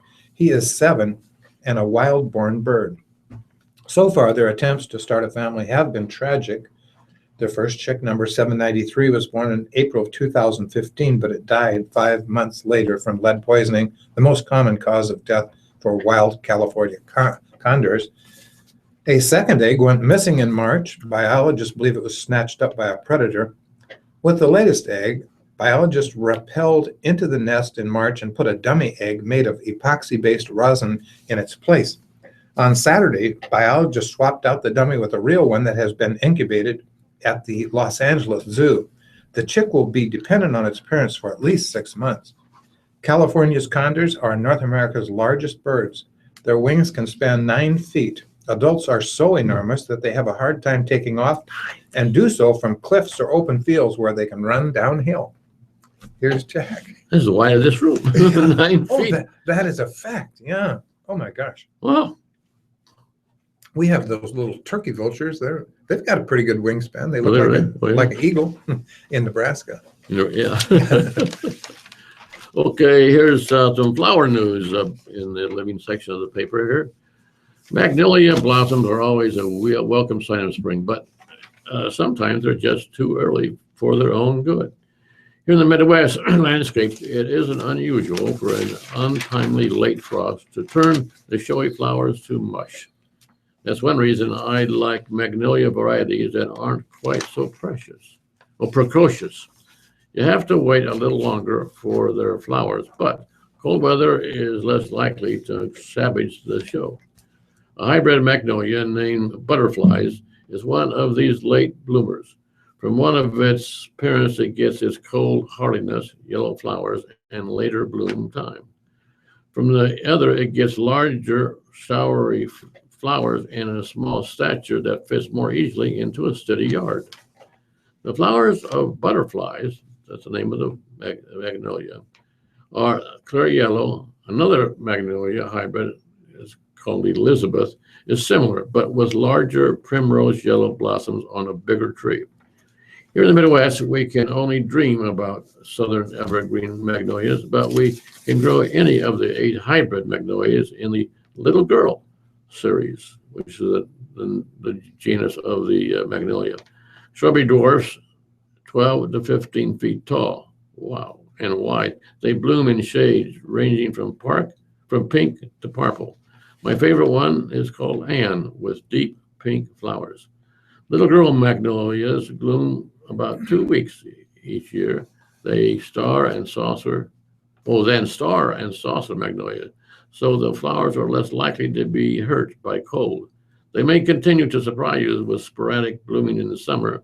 These hybrids, developed by the National Arboretum, have been around for decades. Cold damage to flower buds is not a concern with sweet bay magnolias, which normally don't bloom until June here in this region. A variety named Northern Belle is exceptionally winter hardy through zone 4 and has fragrant, creamy white summer flowers. In autumn, the red fruit with orange seeds is particularly attractive. Whatever kind of magnolia you choose, nestle it in the partial shade beneath taller trees. An evergreen background is ideal, protecting the flowers from wind damage and showing them off to the best advantage. Water often enough to keep the soil moist. If your soil is alkaline, add sulfur every 2 years, according to the package directions. Dig a planting hole only as deep as a root ball, but 2 to 3 times as wide. Don't stake your tree unless it's unusually large or if your site is unusually windy. Sounds kind of complicated, but I guess you just do what you do. Hey, thank you, Jack. 11:35 is the time. Merle Haggard was a country icon and the champion of underdogs from Nashville, Tennessee. Country giant Merle Haggard, who rose from poverty and prison to international fame through his songs about outlaws, underdogs, and an abiding sense of national pride in such hits as Okie from Muskogee and Sing Me Back Home, died Wednesday at the age of 79 on his birthday. Haggard's manager, Frank Mull, said the country icon died in Palo Cedro, California, of pneumonia that he has been battling for months. His publicist, Tressa Redburn, said no official cause of death has been determined. He had kept up an ambitious touring schedule, but the pneumonia in both lungs had forced him to cancel several shows this year. Mull said his family was by his side when he died at home, and they were planning a funeral for Saturday at his home. A masterful guitarist, fiddler, and songwriter, as well as singer, the Country Music Hall of Famer with the firm direct baritone recorded for more than 40 years, releasing dozens of albums and #1 hits. He was my brother, my friend. I will miss him, said Willie Nelson, his longtime friend, in a statement. Tanya Tucker recalled fondly the time they ate bologna sandwiches by the river. I just can't imagine a world without Merle. It's so hard to accept, but I'll continue honoring him on stage just as I do during every show. The White House called Haggard a legend and said President Barack Obama was sending his thoughts and prayers to Haggard's family. White House Press Secretary Josh Earnest said Haggard told stories that people from all walks of life could relate to. His passing is a loss for country music, but obviously is a loss for all the people who got to know him personally, Earnest said. Haggard, along with fellow California country star Buck Owens, was a founder of the twangy Bakersfield sound, a direct contrast to the smooth, string-laden country records popular in Nashville, Tennessee in the 1960s. His music was rough, yet sensitive, reflecting on childhood, marriage, and daily struggles, telling stories of shame and redemption, or just putting his foot down on the fight inside of me, and I think I'll just stay here and drink. His most beloved songs include the prison ballad Sing Me Back Home, the tributes to his mother, Mama Tried, and Hungry Eyes, the romantic lament, Today I Started Loving You Again, and such blue-collar chronicles as If We Make It Through December, and Working Man Blues. We lost one of the greatest writers and singers of all time. His heart was as tender as his love ballads, said Dolly Parton. I loved him like a brother. Here's Jack. There's some news about Janet Jackson. It says over here she is delaying her Unbreakable tour, saying that she and her husband are planning their family and that she is under a doctor's order to rest. The 49-year-old singer announced it in a clip on her Twitter account yesterday morning that there has been a sudden change to the second leg of the tour, which started in August. She didn't say she was pregnant with the first child, only that she needed to rest. The youngest child of the Jackson family, she turns 50 in May. And this news, Lenny, the feminist newsletter co-founded by author and The Girls creator Lena Dunham, is becoming Lenny, the publishing imprint. Random House announced Wednesday that Dunham and Jenny Connor will oversee a line of books featuring exciting emerging voices in fiction and nonfiction. The imprint will launch next year with a select number of titles each year. And this from New York, the next adventure for astronaut Scott Kelly will take place in the world of books. Kelly, who last month returned from a year-long record-breaking mission in the International Space Station, has a deal with Alfred A. Comp for endurance by years in space in our journey to Mars, which is the title of the book. Comp, K-N-O, I guess that's just NOP, K-N-O-P-F, announced Wednesday that Kelly will discuss the future of space travel and tell his own story, sharing moments of great and small, heart-wrenching and harrowing. The book is scheduled for publication November of next year and will be written with Margaret Lazarus Dean.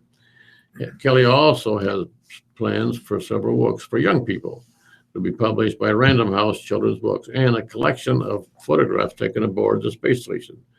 The 52-year-old Kelly announced his retirement 9 days after his mission ended. Thank you, Jack. 11:40. Time to move to business and markets. Metropolitan Utilities District. Lower gas and water demand doesn't bring MUD down. The Metropolitan Utilities District ran a leaner business in 2015 than it had anticipated, which helped offset a sharp drop in net income from the previous year. Warmer winter weather drove down demand for gas sold by the utility, and a wetter than normal year also dented demand for water.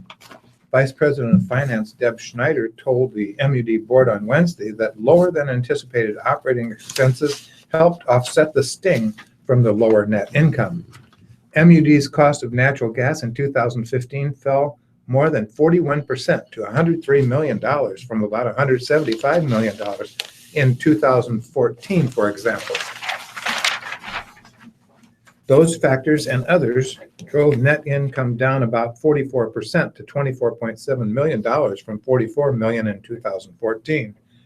The same abundant natural gas supplies that hampered utilities all over the U.S. were a benefit to customers. The 2015 budget called for the higher gas prices versus actual prices, so that was favorable to ratepayers, Schneider said. Annual revenues for the average residential gas customer fell almost 31% to $573 in 2015 because ratepayers bought less gas last year and paid less for it. Declines in sales and prices for gas meant MUD incurred fewer costs to deliver it. And one other little thing, Takata, T-A-K-A-T-A, airbag is blamed for the 10th death in the U.S. An exploding Takata airbag has claimed another life, this one a 17-year-old girl whose 2002 Honda Civic crashed near Houston March the 31st. The girl is the latest victim of airbag inflators that have killed 10 people in the U.S. and another in Malaysia. Touching off the largest automotive recall in U.S. history, more than 100 people have been hurt by the inflators, which can explode with too much force, blowing apart a metal canister and sending shards into the vehicle occupants. Yow. Here's Jack. Bill, here's some business briefs. This deals with Chrysler Corporation and Fiat. Tumbling sales of Fiat Chrysler's main mid-sized car have driven the company to indefinitely lay off 1,300 employees at a Detroit area factory. Workers on the second shift at Fiat Chrysler's assembly plant in Sterling Heights, Michigan, will be furloughed starting July 5th, as the slow-selling Chrysler 200 has started to stack up on dealer lots. Sales of the cars were down 61% through March, and Fiat Chrysler sold only 7,500 of the cars last month, less than half the number it sold a year ago. It's the company's first indefinite layoff since the year 2009.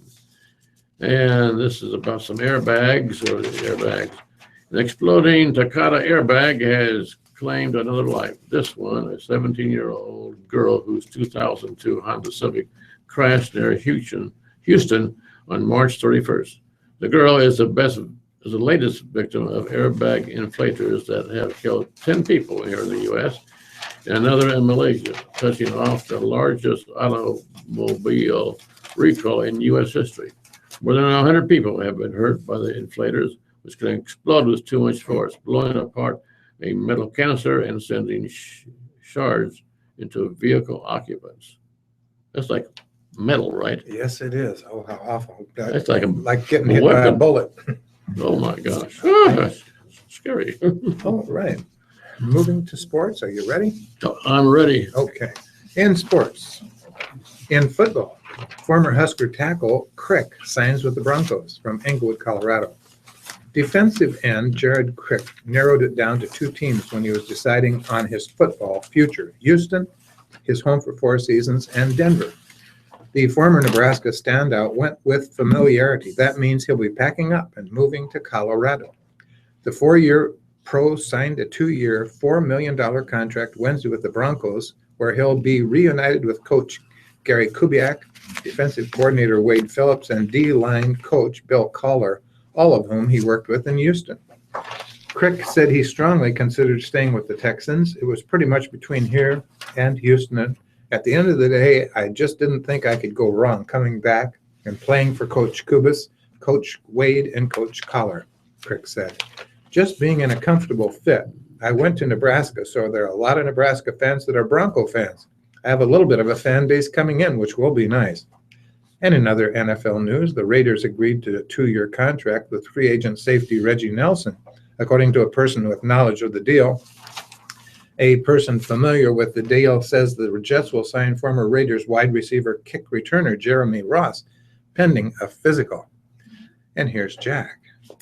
Thank you. Here's some golf news of the, what's it called? The Masters? The Augusta Oh, National Golf is this weekend, I guess. Yeah, it is. Okay.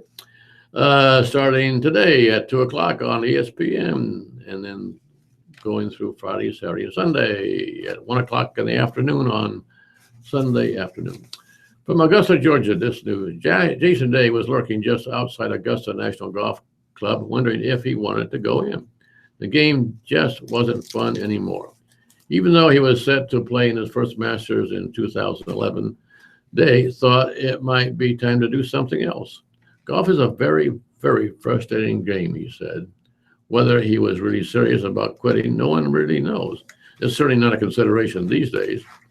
As a 28-year-old Aussie prepares to tee off in the Masters for the 6th time on today, he ranked number 1 in the world and coming off his first major championship, one of the favorites, along with defending champion Jordan Spieth and 4-time major winner Rory McIlroy. I feel comfortable around this course, Day said. I know it sets up well for me. It's a golf course where I can compete and play well and win. Working against Day is this. The last top-ranked player to win at Augusta was Tiger Woods back in 2002. Indeed, this might be the most wide-open Masters since the pre-Tiger days. Spieth captured the first 2 majors of 2015 and nearly won the other 2. McIlroy is missing only the Masters from a career Grand Slam. Day and 2013 Masters champion Adam Scott are both 2-time winners on the PGA Tour this year. 2 other Masters champs, Bubba Watson and Charles Schwartzel, also have victories in the year 2016. A lot of guys who have a lot of success here that really brought some strong finishes and motivation and some momentum into the week, said Spieth, who tied for the 2nd in his Masters debut in the year 2014 before cruising to a victory with an 18-under score a year ago. I know that the people who are down maybe a few, 3, 4, 5 shots after the first couple of rounds are capable of making up a lot of ground around here. Coming off one of the greatest years in golf history, Spieth isn't even rated the favorite. That would be Day. He can be the favorite, Spieth said with a shrug. We'll go ahead and just do our thing. They hardly felt like the man to beat before the Masters 5 years ago. In fact, he had totally lost his love for the game. You have to perform, because if you don't perform, then you're off the tour, Day said.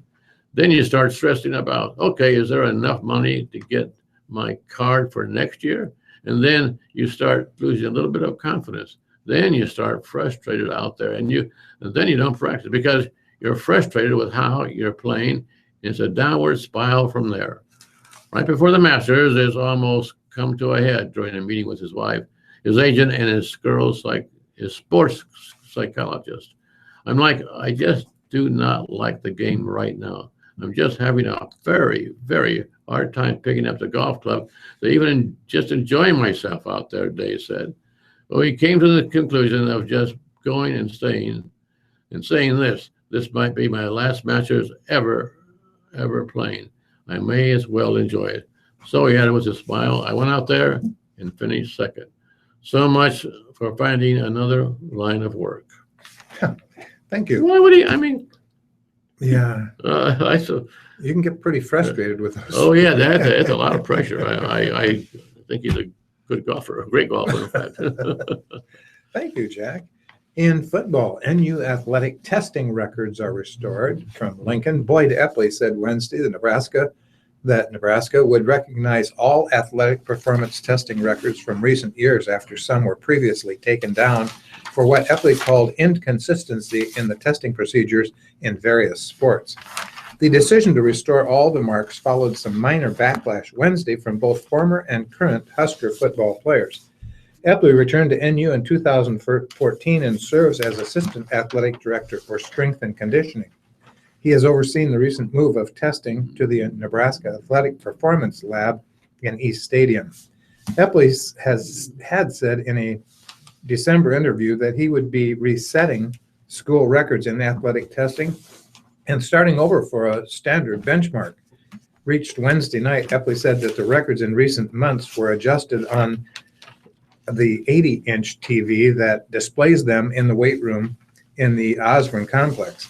I had good intentions, but the fact is no one wants to have their record taken away, Epley told the World Herald. But there are two sides to that story, the person who had that record and the person who set the record with different procedures. After looking at all this, it made more sense that we're going to restore those records and just kind of move forward. Epley said the existing records will be restored in the next few days. He said the university also is in the process of updating all marks on Huskers.com that haven't been updated since 2005, shortly after the completion of his 35-year stint as head strength coach and his time as the architect of Husker Power. The NU football strength program was overseen by Dave Kennedy from 2004 to 2007 and James Dobson from 2008 to 2014. Mike Riley hired Mark Phillip shortly after becoming head coach, and Phillip works in conjunction with Epley. In an NU statement, Epley said, "When I returned to the athletic department in 2014, we began the process of making our Husker Power testing more consistent across all sports, utilizing the Nebraska Athletic Performance Lab. In doing so, we found inconsistency in testing procedures in various sports. With that, it was hard to validate testing numbers and records that were achieved using different timing procedures and equipment. All records will be restored and displayed regardless of testing procedures, as we want to recognize all our record holders regardless of the timing and testing system. We are really proud of our athletes who worked hard in our strength and conditioning program to achieve great things." Addressing the recent adjustment, former NU receiver Kenny Bell wrote on Twitter, "That hurts. I was told that because we didn't train right, our records in the weight room at our alma mater are removed. Ouch." NU senior center Dylan Utter responded, "Those who were around know the truth. Dobson's one of the best in the business." Epley said later Wednesday that several choices were discussed to be fair to both parties. Here's Jack. Well, there's some baseball news about the future Jay going to, I guess, be part of the team next year. Well, let's see what they do.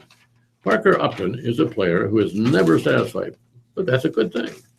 It's not enough that he batted .378 last season, already has accepted a scholarship to play at Creighton. The senior shortstop has turned himself into a full-time switch hitter, and the early results are promising. "I worked on it a lot over the offseason," he said. "I've always thought I'd be able to do it, but now I'm committing to it."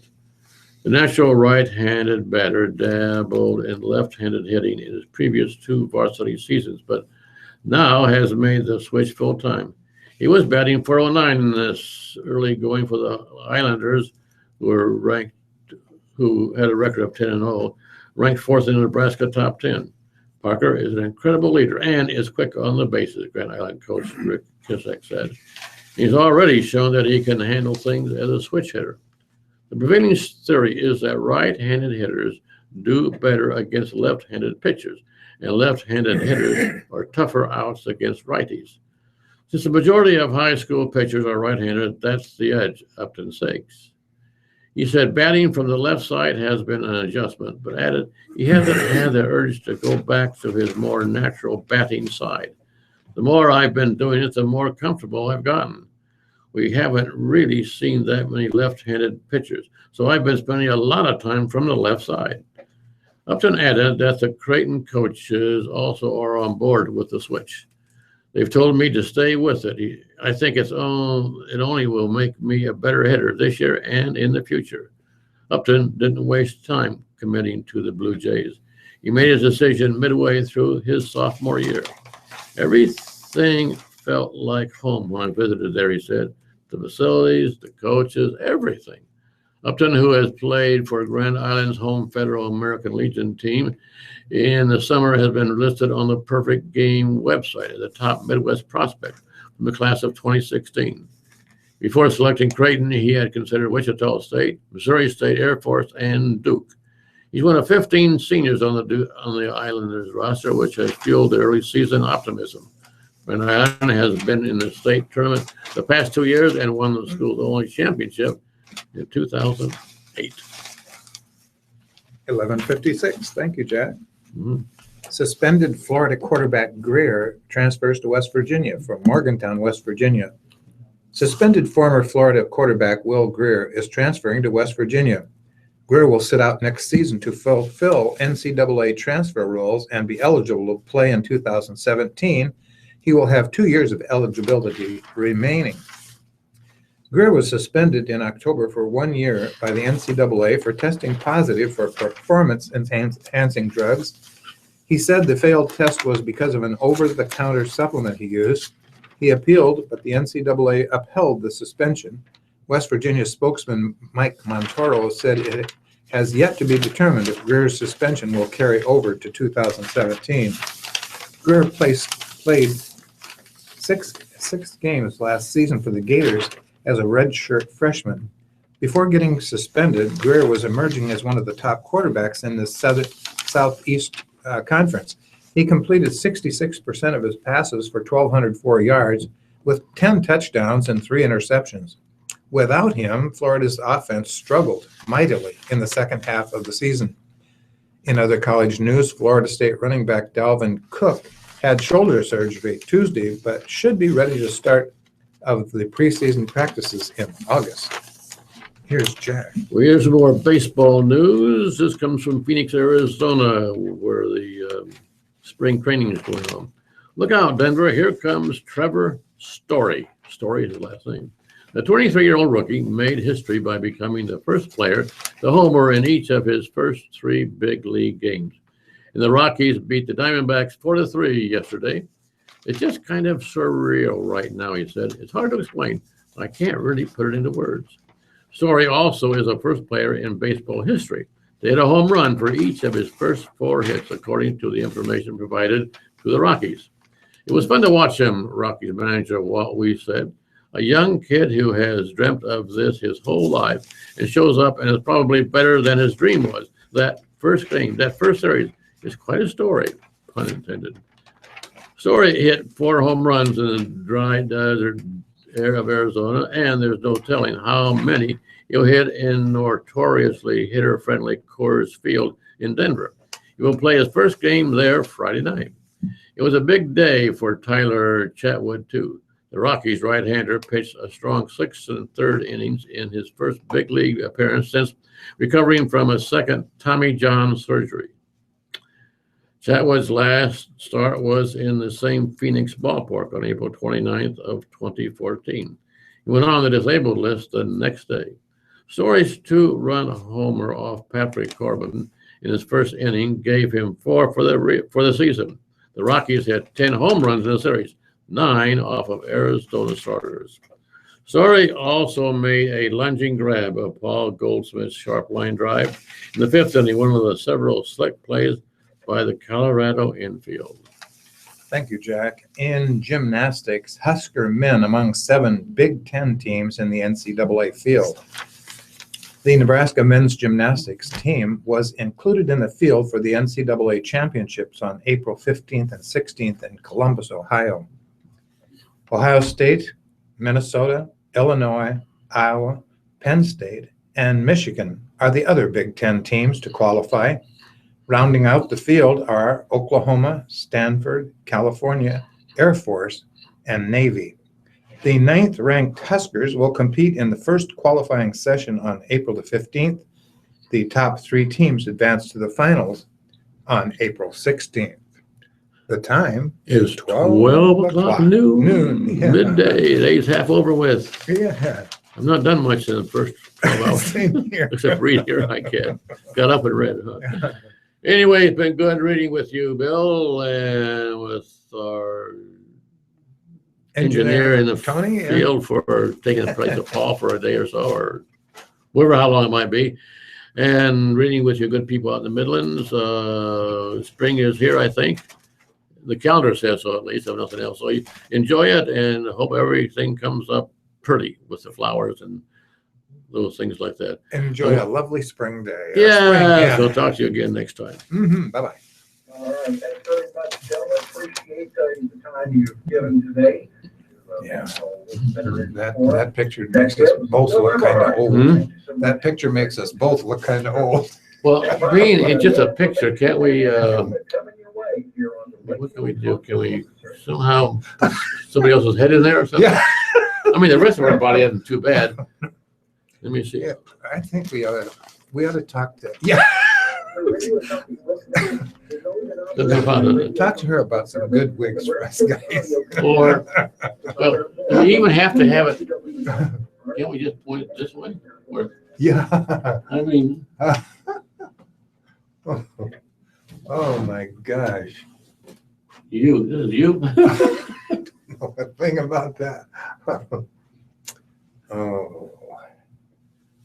Well, so much for, Yeah, that's okay, welcome to the the technology. or something. technology. Yeah.